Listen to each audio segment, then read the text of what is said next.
You are listening to Fox Radio 910 and 104.3. I want to welcome you to Let's Talk About, our weekly radio program sponsored by Crowning Touch Senior Moving Services of Roanoke, Virginia.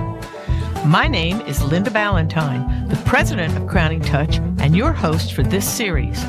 I interview local characters, service providers, politicians, teachers, entrepreneurs, and business professionals, and each one is dedicated to improving life in our valley. Every person has an interesting perspective to share from all walks of life. So, let's begin today's interview. Well, Travis, I'm so glad to be with you today inside Hope Ministries in Boones Mill, Virginia. And I'm anxious to have you tell everybody what Hope Ministries is about because God is at work. And, so go ahead. Tell me what is happening here. I mean, we're in a house in this gorgeous sylvan scene in early spring, but God's got a lot going on. So tell me about what's happening. Yeah, he does. And so we have 28 men at our home. We have the capacity to hold 32 men. We're at a property in Boones Mill, Virginia, in Franklin County. We're on about 18 acres. We opened in August of last year, 2024, and through a sponsorship with New Life Christian Ministries. And, really the mission of Hope Center Ministries is to see every addict and their family become fully devoted followers of Christ. Wow. And so we're trying to take a biblical approach to see that be accomplished. And that's my intro. Well, what is the story behind Hope Ministries? I mean, this place is only been operational for a little over a year, but what about what's the bigger picture? Yeah, so Roanoke is the newest campus at Hope Center Ministries as of today. We're the 51st location. Hope Center started in 2007 in a little town outside of Nashville, Tennessee called Waverly. A gentleman by the name of Josh Hanna, he's our president and founder. He was in addiction and he heard the gospel for the first time in his life. I think it was either in his early 20s or his late teens, and it changed his life forever. Mm-hmm. And so he became a pastor and began a network of churches and grew a church in Waverly to over 1,000 people. But what he saw is the people that he used to be in addiction with were still lost. They were still in their addiction. They were dying, and they were spending eternity separated from the Lord. And there was a gentleman by the name of Jeremy, and I don't know the story completely, but I know that Jeremy had an unfortunate event, and Pastor Josh was riding down the road from Nashville back to Waverly, and God just hit him with, what about all the other Jeremys? And he said, you're going to start a Hope Center. This is what God told him. Wow. And so he started Hope Center Ministries, one location. Then God gave them the vision to open a women's location. What about the women in Tennessee? Then we opened in Texas in 2017. They went outside to a center in Virginia, and it just blew up over the last several years when a lot of companies and churches and organizations were closing in 2020. We opened, I believe, 10 locations in 1 year. Wow. We just saw with the pandemic that a lot of people were losing their connection to even AA and NA meetings, churches, and people were just lonely. And so addiction just rose to a whole nother level. Yes, it did. And we really saw a greater need, and there was exponential growth. And so to make a long story short, we're now in 13 states in the United States and 51 locations, Roanoke being that 51st location. Now, what inspired you personally to become involved in addiction recovery? Yeah, so we have a saying at Hope Center that every church has a Hope Center and every Hope Center has a church. And so the way we go into a new community is a pastor or a church has heard about our ministry and their vision to reach addicts in their community matches our vision. And so they reach out to us and say, hey, we want to change Roanoke. We want to reach addicts in Roanoke. And so I was going to a church called Compassion Church. It was in a little town called Axton, Virginia, in between Martinsville and Danville. And I was living in Bassett, Virginia, which is my hometown at the time. And I was just serving as a volunteer at Compassion. And they had opened a Hope Center in 2017. And I'd volunteered a little bit at Hope Center, just helping them do some fundraising and things like that.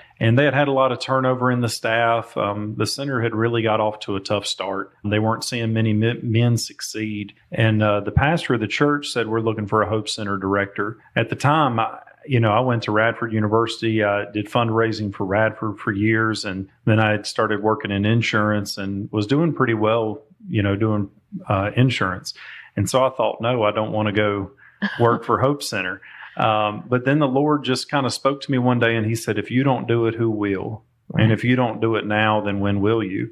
And so I took that as confirmation from the Lord, and I became the director of Hope Center Ministries Axton back in November 2018. Fast forward to 2019, my wife and I got married. I moved to Franklin County, where she's originally from. And so I was driving almost an hour back and forth to the Axton location, always hoping we would find a church in Roanoke or Franklin County. And Pastor Tony called. And so we started working with New Life. And so I decided to leave that campus and move up here to be closer to home. And I loved Pastor Tony and New Life. And so excited to be a part of that church as well. So I understand.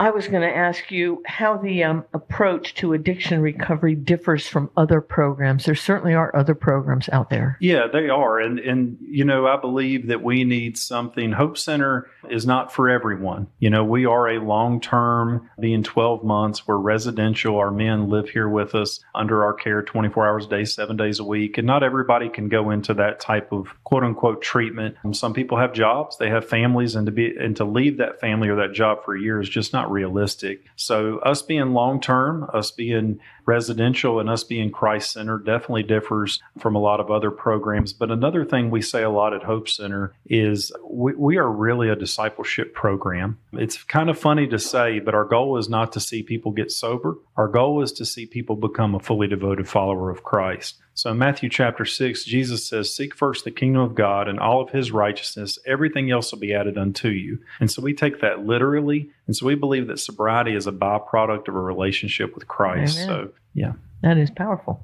Can you walk us through a typical day in the life of a resident at Hope Center? I understand that there's even a new admission this afternoon coming in. That's here. Right. So tell us a little bit about how it's going to happen. You've got 3 phases. Let's go into the detail. Yeah, so our program's split up into 3 phases from the time a gentleman gets here, and we do have women's locations, but this one, they're not co-ed, so this is a men's location. But when a gentleman gets here, starts at day 1 of first phase. First phase lasts 4 weeks. And those first 4 weeks, their schedule is laid out for them from the time they wake up to the time they go to bed. It's all structured for them. And so they get up at 4:45 every day. All right. Yeah, we do breakfast at 5. We do devotions at 5:30. We do chores at 6, Bible study at 7. We start giving back in the community at 8 o'clock each day. We work with the Smith Mountain Lake, Moose Lodge, Heavenly Manna in Roanoke, and of course, New Life Christian Ministries in Roanoke. We do book work and group lay counseling, individual counseling in the afternoons. Monday nights, we go to Celebrate Recovery at New Life.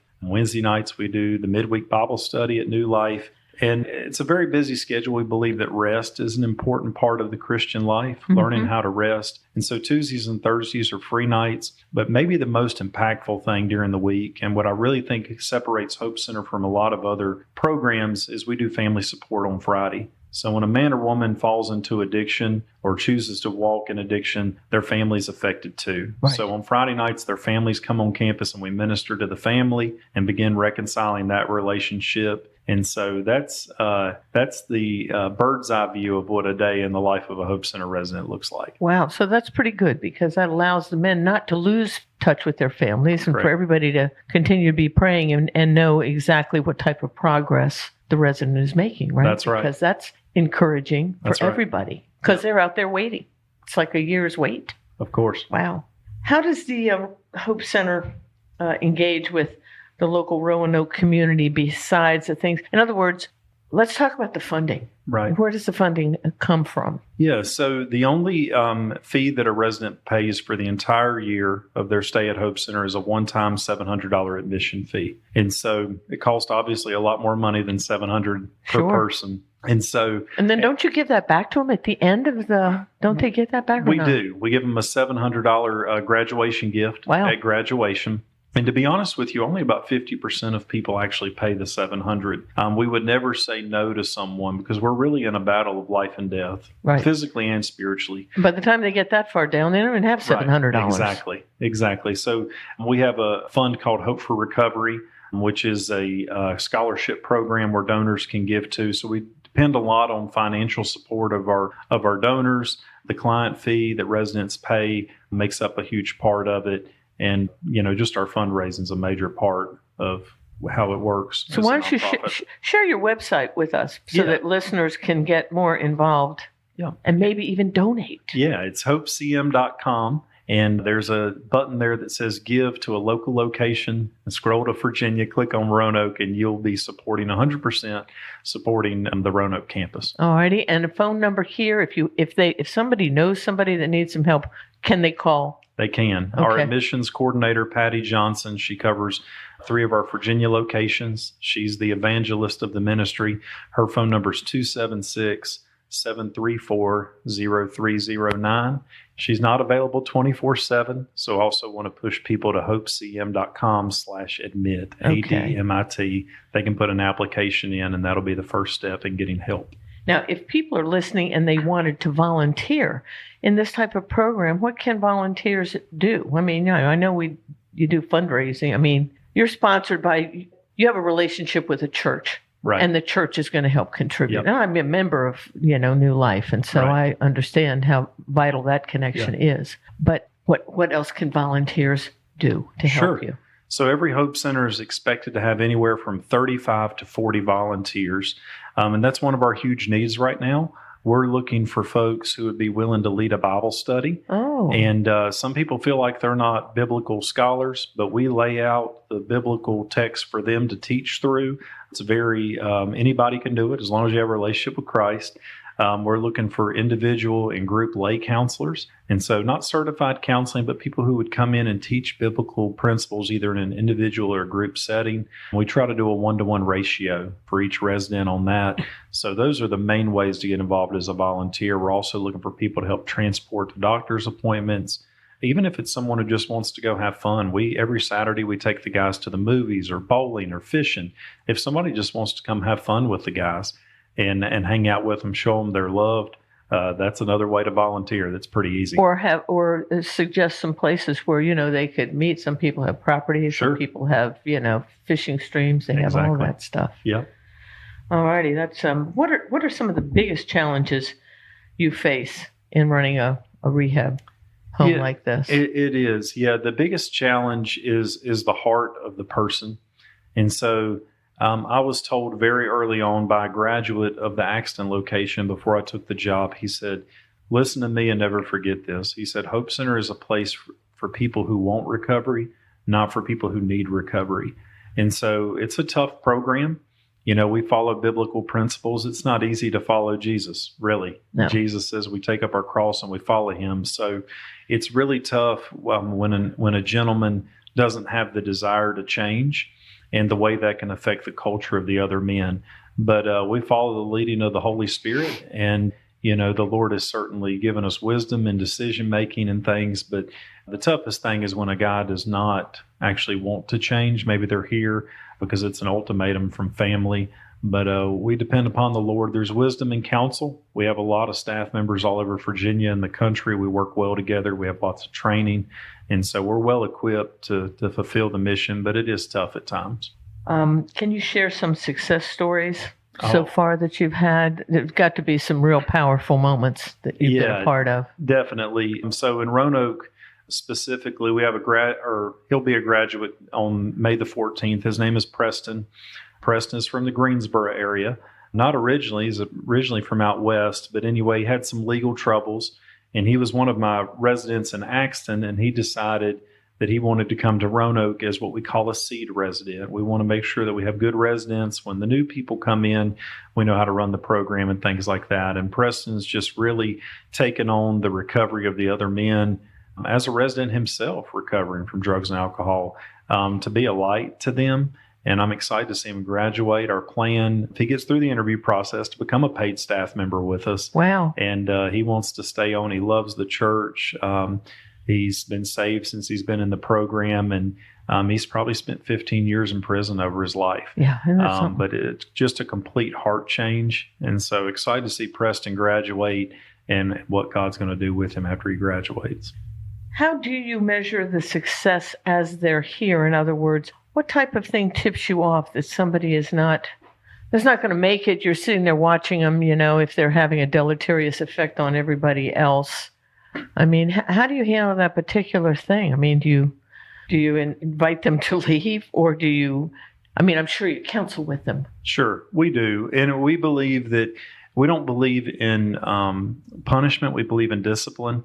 In the book of Hebrews, the writer of Hebrews talks about how a good father will discipline those whom he loves. And so we try to go from a position of not addressing the behavior, but addressing the heart. When I'm in a bad mood, even myself, I've never been in addiction, but if I'm in a bad mood one day and I react on someone, it's really not what that person did. There's something else going on in my life that's causing me to react or respond that way. So we try to address the heart.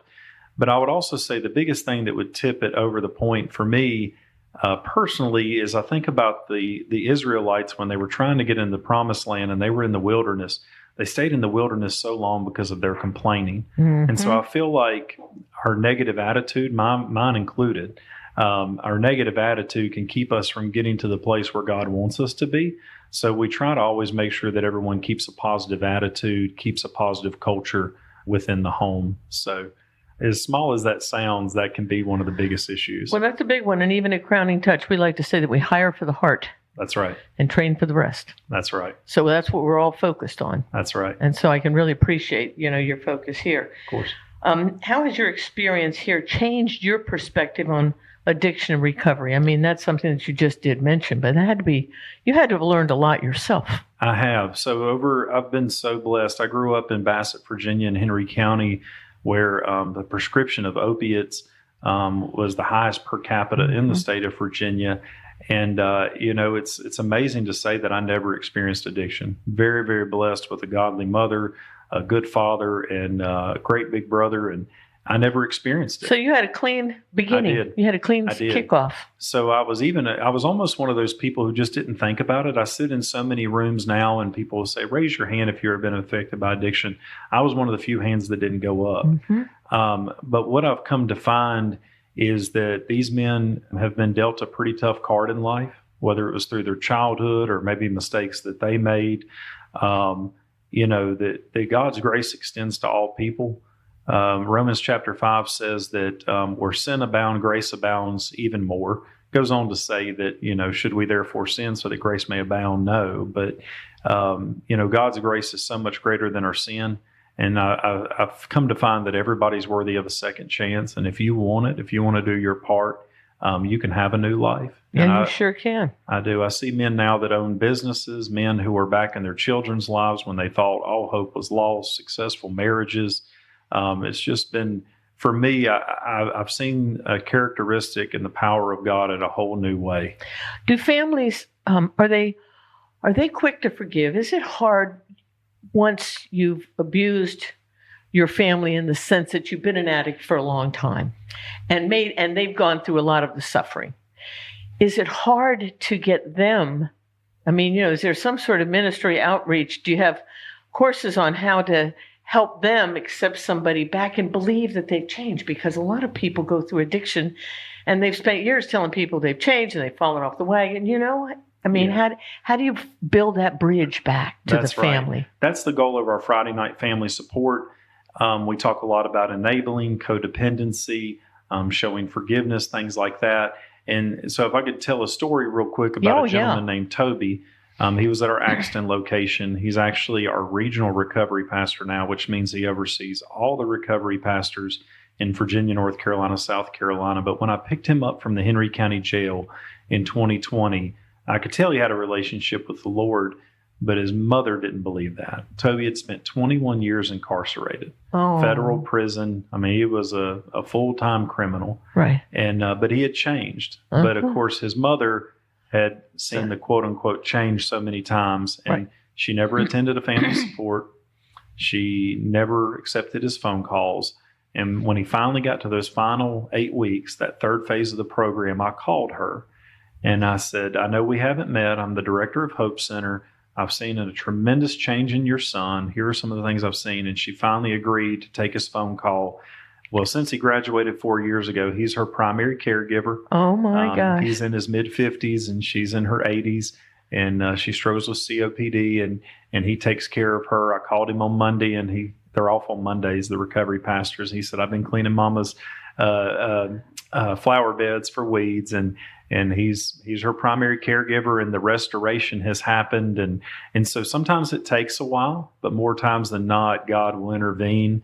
And he'll give them the discernment that change is real. That was just in time, wasn't it? Yeah, it was. It sounds like that was a just in time. Most definitely. That's beautiful. So you're calling them recovery pastors? Is that what you're calling them? That's right. Yes. So they particularly have to qualify in what regard? And is there a recovery pastor in every Hope Center? In other words, you're a director. Correct. You have a recovery pastor here that is not you, correct? Correct. It's somebody else. That's right.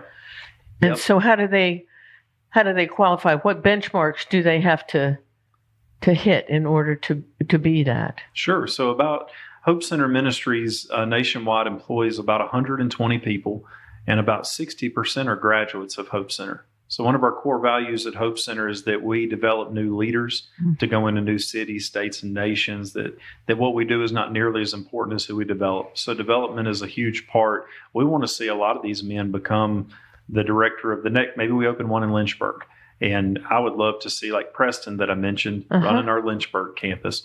And so he'd have an opportunity to go into our school for ministry, where we're training people up over a second year of Hope Center and training them to run one.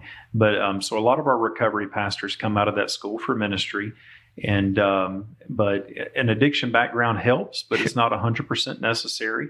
But they do have to go through some biblical testing, things like that. They have to be a man or a woman if they're at a women's center, above reproach, all the biblical requirements that you'd see in Timothy.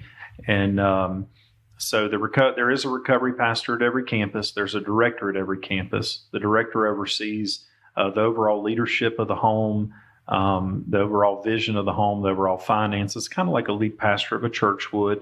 And then the recovery pastor is in charge of the day-to-day, all the curriculum, recruiting and serving our volunteers, giving them additional training, making sure that daily schedule is followed. So extremely important position, probably more important than the director, to be honest. Because the director doesn't live here. You don't live here. Correct. And so somebody's in charge when you're gone. Correct. Is that the recovery pastor? In our case, yes. Okay. So our recovery pastor does live on campus.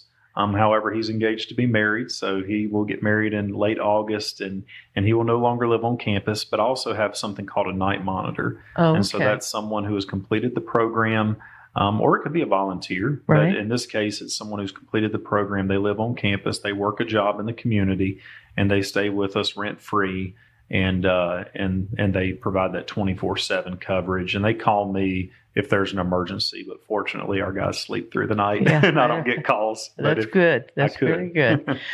There's got to be a strong network of support among the 51 Hope Centers, because last week you were in Belize. I was. And tell us about that. Yeah, so we are starting to see more interest from churches and existing recovery programs all around the world. So we have a Hope Center in Belize. They actually Hope Center Belize. Were they cutting the ribbon on that when you went down there? Is that what was going on, or you just went to? We were providing additional training. Okay, so they had a program that's been going for about 7 years. Okay. And they're just kind of learning as they go. They heard about us, and we said, you know what, the gospel's for everybody. We don't have anything that's a secret. We want to help equip and empower them. So they're following our models. And so we have Belize. We have 3 in the UK. Those have been around for as long as I've been here, since 2018, if not longer. And then we're also helping a recovery program in Israel and in Ukraine. We're helping serve them. And then the one that has taken our name is one in Thailand, a 48-bed women's facility in Thailand. That sounds really neat. Yeah. What type of initiatives or expansions are you thinking about, even for this facility here? Are there any? I mean, or you just have your hands full? You've got 28 here. You can take how many more? 4 more, 32 total. Okay. So you're not really thinking about expansion at this point, because but do you have some vision besides this place or to do something else or more or anything else with what you have going on here? Sure. What we would love to see here is a family life center. So we have approval from the health department to put in a new septic system. That's not the most attractive thing in the world, but it's necessary when you hold this many men. That's right. So that's a big financial thing we'll take on soon. But a family life center would give us more secluded counseling space, a bigger area to minister to the families, more places for the guys to just kind of spread out and spend time with the Lord. So that's part of the 2 or 3 year vision for this campus. I get the blessing of serving as our district director, and I oversee about 7 men's centers. So I'm excited to say that in May, we're going to open a Hope Center in North Carolina and Maiden, North Carolina. And so from an expansion standpoint of my purview, we do have plans to open another location in North Carolina. And I think a family life center here would be terrific because in the wintertime, I mean, it would be nice to be able to just go out and play basketball inside. Yeah. Wouldn't it? Not have to go all the way down that long. That's right. Spend a whole bunch of gas to get somewhere. That's right. Well, we've got another minute or so. What advice would you give to someone struggling with addiction? That addiction doesn't have to define you. It's 100% your choice. There is a way out. There is hope. The gospel is available to you. Forgiveness is available to you. And there are people out there that have been where you've been, and you're not alone. And really, the opposite of your addiction is not your sobriety. It's going to be connection. The opposite of addiction is connection, but it's not connection to just anything. The connection is to the body of Christ, to the Father, to Jesus Christ, and He can free you from it. He wants to. And it's really up to you. His arms are open, just like He is to any sinner. Right. And His way is better. And so let go and let God. That's right. That's pretty powerful. Well, I love it. This has been a real treat sitting here with you today. And I get so inspired. I just want to jump in and pitch in and volunteer and do something. That's right. And it's not just addiction to opioids or something. It could be alcohol or anything, correct. Right? That's right. So the point is, this is the place where they can get delivered, and God does the delivering. That's right. Well, amen. God bless you. Thank you so much, Travis. God bless you. Thank you. Bye-bye. You've been listening to Let's Talk About, courtesy of Crowning Touch Senior Moving Services of Roanoke, Virginia, the only moving company with a consignment shop, auction house, and real estate division. We are a one-stop shop for any senior making a move. Check out our website at crowningtouchusa.com. Or if you are planning a move, call Anna at 540-982-5800 to arrange a free estimate. And don't forget to check out our monthly browse and bid auctions at 6712 Williamson Road in Roanoke, where you can bid online on over 1,800 items each month. Meanwhile, let's get back together next Friday at noon for more of Let's Talk About on Fox 910 and 104.3.